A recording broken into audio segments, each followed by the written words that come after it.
Another loss. Another freaking loss. Another loss, buddy. This time to the Spurs.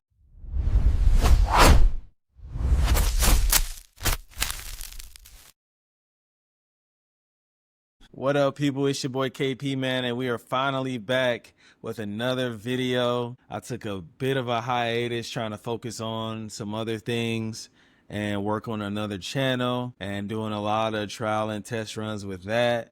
And also, life just be lifing, man. But tonight we are covering this Wizards versus Spurs game. Very, very interesting game. Two very interesting teams. And my brother is a huge Spurs fan.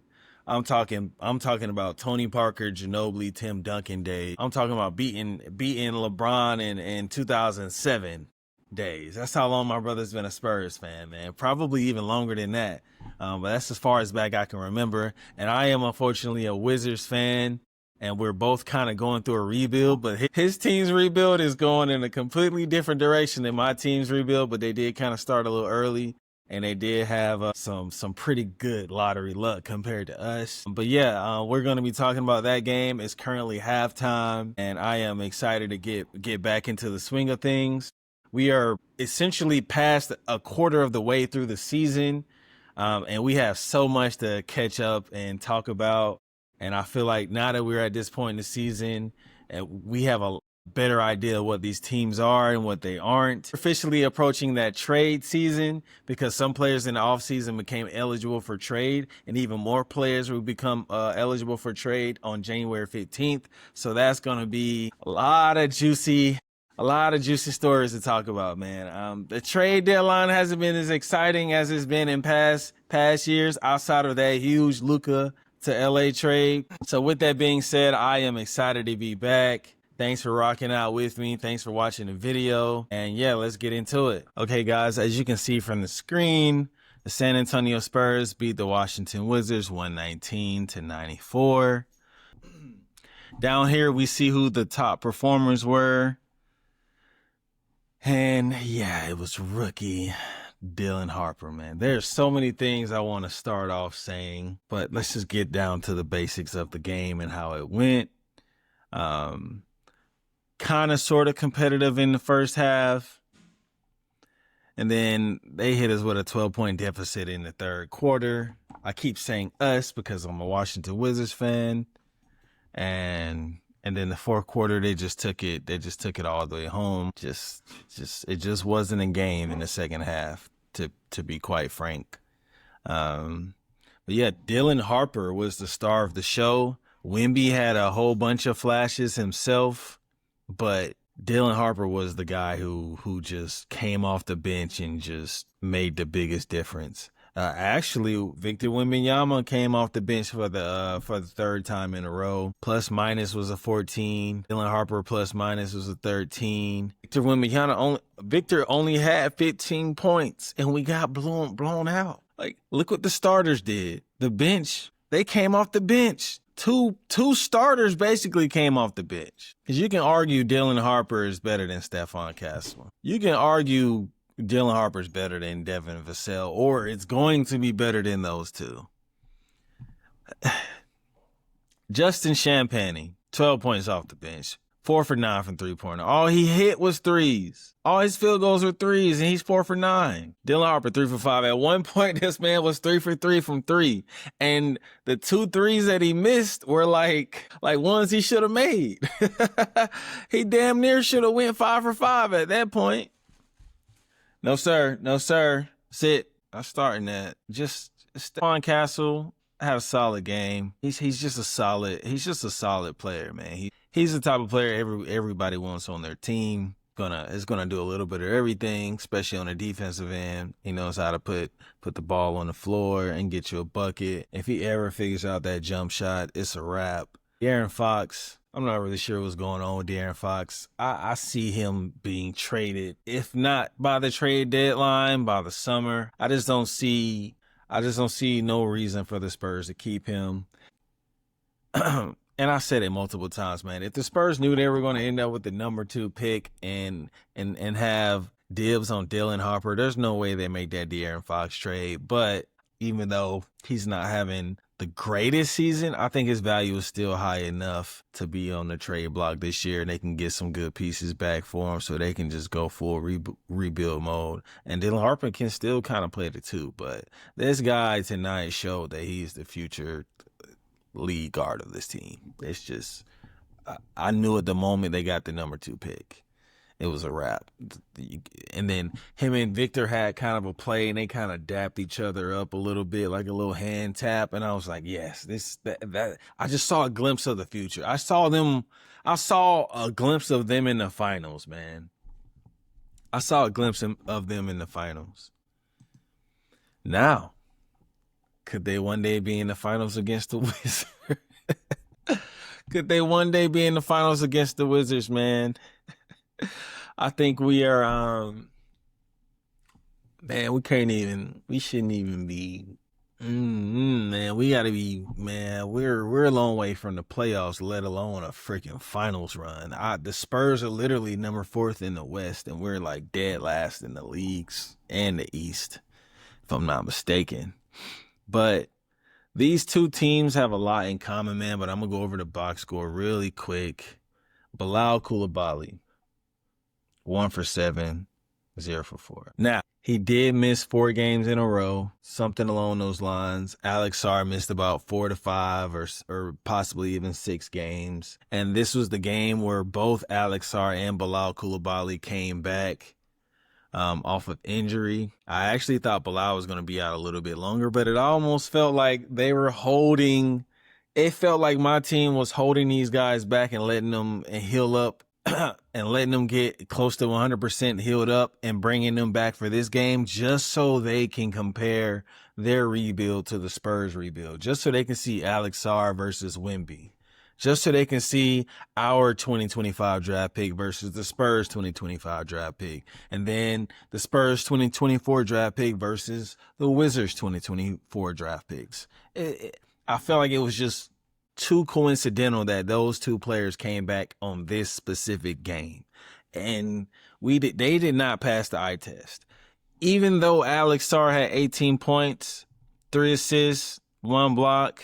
Where's the rebounds? He was putrid on the rebound. Yeah, 4 rebounds. Even though he had a decent game, the eye test was just not there. Wembanyama made him look puny. And when I say puny, I don't even necessarily mean in stature. I mean as far as trying to score on him. And Alex Sarr is about 7'1". He's 7 foot 7'1". But Wemby just has that extra length, that extra athleticism, that extra gear, and just that extra willpower that just, it's just, man.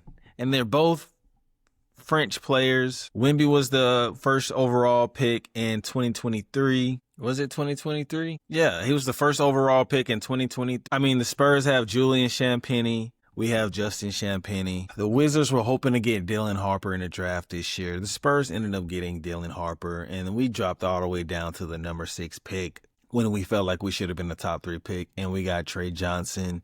And it's just a mess, man. Bub Carrington is starting to play a little bit better, but considering he's been playing absolutely garbage, it's not hard to play a little bit better when we're already at rock bottom. The only way to go is up when you're already rock bottom in your playing style. CJ McCollum started off the season pretty rough. He started to pick it up. He's literally was carrying this team offensively at one point.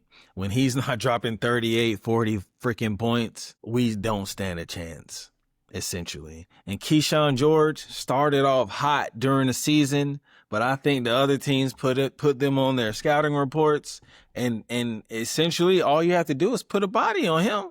All you got to do is just increase the intensity for Keyshawn George, and he turns back into a role player. Unfortunately, man. Trey Johnson versus Dylan Harper. First things first, man. Dylan Harper looks like a grown man compared to Trey Johnson. First things first, the entire Spurs team look like grown men compared to our team. They look like kids. And they are kids. But the Spurs team aren't that much. They got some solid veterans. I'll give them that. But their young players aren't too much older than the Wizards young players. Outside of Vassell and Keldon Johnson, they're a little bit older. Maybe they're like 25-ish, 26 or whatever. But man, they just look, the eye test just looks night and day, man. And this is my brother's team, the Spurs. And naturally, I'm always going to compare his team to my team, especially when we have similarities in our rebuild. But they are doing their rebuild. Obviously, you have to have some lottery luck, but their rebuild is going in a complete opposite direction of ours. It's going in a complete positive direction, and ours is just not even looking good. It looks like we just drafted a fringe all-star in Alex Sarr and a bunch of role players. So far, that's what we have. We don't have anybody that's that guy yet. Maybe somebody can become that guy. And the person that could have been that guy for us, we traded him to the Portland Trail Blazers, man, and he's averaging 25 points a game. We traded him to the Portland Trail Blazers for this guy, Bub Carrington, man. But enough about that, man. Let's check out these depth charts. This is what the Spurs are working with, man. They even have Carter Bryant, Jeremy Shohan, Keldon Johnson, solid young vet, Evan Vassell, solid young vet, Harrison Barnes. What more do I need to say, man? Won a damn championship with the Golden State Warriors. Just a solid NBA players. Stephon Castle, rookie of the year in a weak draft, but still rookie of the year. The same draft as Alex Sarr. The same draft as Bub Carrington and Keyshawn George. Then somehow you get De'Aaron Fox on this team. And Wemby's coming off the bench. Dylan Harper was coming off the bench. You could have threw Kelly Olynyk in there and he's the damn Wizards killer. This is nuts, man. But I do feel like the Wizards are where the Spurs were 2-3 years ago before they got Victor Wembanyama. And then obviously they got Victor Wembanyama and then a Dylan Harper. So we're probably 2 to 3 years away from being where the Spurs are right now. And even then, that's still a tough comparison because they're the 4th seed in the West, not the 4th seed in the East. Being the 4th seed in the West is a hell of an accomplishment for this age of team. It's just share this tab, man. And here we are right here, man. And, you know, I thought about a trade idea for De'Aaron Fox to possibly be like flip CJ McCollum, let him come off the books for the Spurs so they can have money to sign another veteran or some other glue guy piece that could potentially, you know, complete their team, or just that right piece that brings it all together so they can make a deep playoff run next year. I thought about some ideas about that. We're clearly lacking in the point guard field.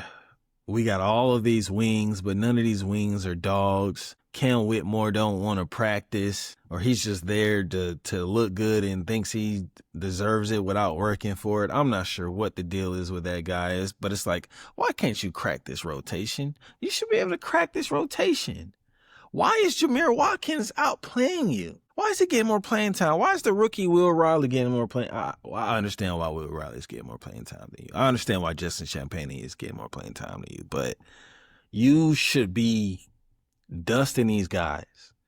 And if Corey Kispert and Chris Middleton were healthy, then you would definitely be just straight to the bottom. But I'm starting to think that the Wizards organization is just a little toxic, man, just based off of some of Brian Keefe's actions, his rotations, his comments.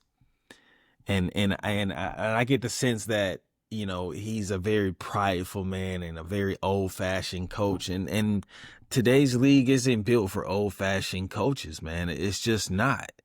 And maybe the players aren't as bought in as they should be. And a lot of players, a lot of people call the Wizards' his coach. A lot of people call Brian Keefe the tank commander, and I'm starting to see it, man. I'm starting to believe it. But look what he's working with as well, man. I'll be experimenting as well. But Bilal Coulibaly is just no offensive game whatsoever, man. Just, I don't even know if a top 3 pick is going to help us. We need help at every position, but Darren Peterson does not need to come to this team because he's already having hamstring issues. He's going to come in here and we're going to think he's the savior and put all that pressure on that young man. He don't need to come here. We need either AJ DeBonsta or Cameron Boozer. Both of them can play the 4. Slide Bilal to the 2, put Keyshawn George closer to the 3. He's the damn near secondary primary ball handler anyway. And then both of them can play aggressive enough and play big enough next to Alex Sarda where we don't sacrifice rebounding, because that's really our number one problem is offensive rebound. But yeah, man, I feel like if we get a top 3 pick, first of all, we deserve it. The Spurs got the first overall pick, then the 4th pick, then the 2nd pick in 3 consecutive years. We got the 8th pick, the 2nd pick in a weak draft, and then the 6th pick in 3 consecutive years. It's only right that we get a top 3 pick. And we need one of those big 3 guys, man.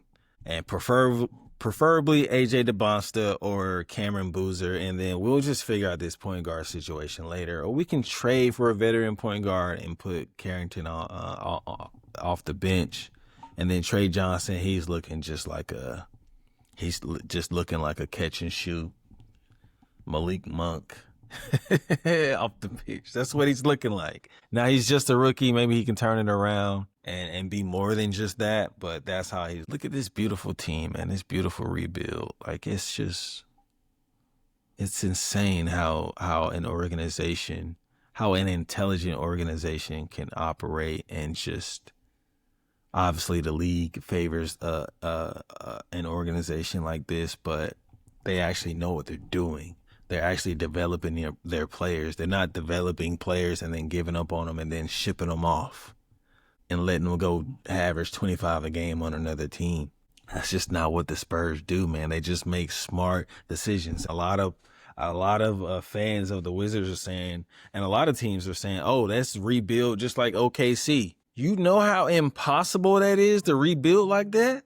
We need to be trying to rebuild like the Spurs, just smart, ethical, and pouring into your young players and not being a toxic franchise and not hiring staff that is trying to prove a point. No, but maybe that is the direction we are, trying to build a culture similar to the Spurs, and then we're praying that we can end up like OKC.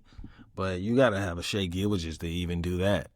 We're closer to having a Wemby than we are to having a Shea. There's a lot we got to catch back on and talk about, and I'm looking forward to it, man. I am back in that mode. A lot has been going on in life, but I started a second channel, and that channel is focusing on video game content, pop culture content, and just anime and a whole bunch of other things that are pretty much my media interest. And then after that channel gets going and I've established that, I'll be working on a channel where we'll talk about politics, spirituality, finances, relationships, anything, you name it. But I'm going to keep this sports channel going. May have guests on here, may not. Things got a little crazy with schedules and trying to bring people together, but we got to keep the ball rolling, man. The show must go on. If you made it to the end of the video, thanks for rocking out with me. I'm going to put a description down there at the bottom for my gaming channel. I don't even really want to call it a gaming channel, but I guess we can call it that for now. But yeah, peace out. You guys look out for more NBA content, and happy holidays.